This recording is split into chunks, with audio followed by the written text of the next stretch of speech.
Talk me through some of your main issues of contestation going into these elections.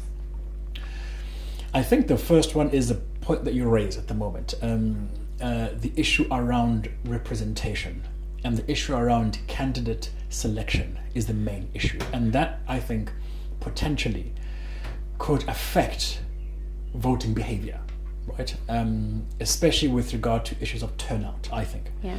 And especially with also regard to issues around protest and who potentially could make capital out of that. That for me is the one thing. The second thing, excuse me, is that I think that the metros are going to be important sites of contest, mainly because that the rates of rural-urban migration over the last couple of years has increased tremendously, right? Which means that many urban areas are becoming congested, and that you have a two-way kind of pattern here. The first one, obviously, is people who are coming from other parts of the world to come and work, right? And that means that you have a growing urban economy that is becoming the sort of focal point. The second is that you have a lot more poor people coming from rural areas, right? And they're coming into very depressed circumstances, informal settlements that lack basic amenities, and a lot of the social protest that we see is a consequence of that, right? People who are on the sort of the rural margins and who are forced to migrate, and when they're here, they can't find work, they can't find any kind of decent living.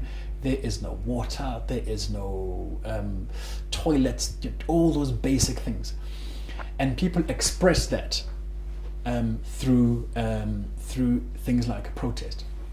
And what I'm very keen to see is whether or not the public expression of protest will resonate into changes in voting behavior.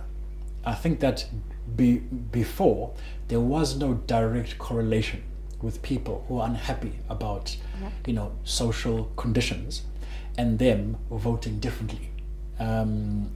People tended to have very kind of predictable voting patterns, but I think that now there is a sort of shift whereby the kind of the ANC honeymoon period is gone, number one, and number two, people have become quite clear about what their rights are and about what they are rightfully entitled to, and they've been and they sort of haven't been shy to express that. I think that if there is a resultant shift in voting behavior, which could happen potentially, I think this could be quite key. The third thing is that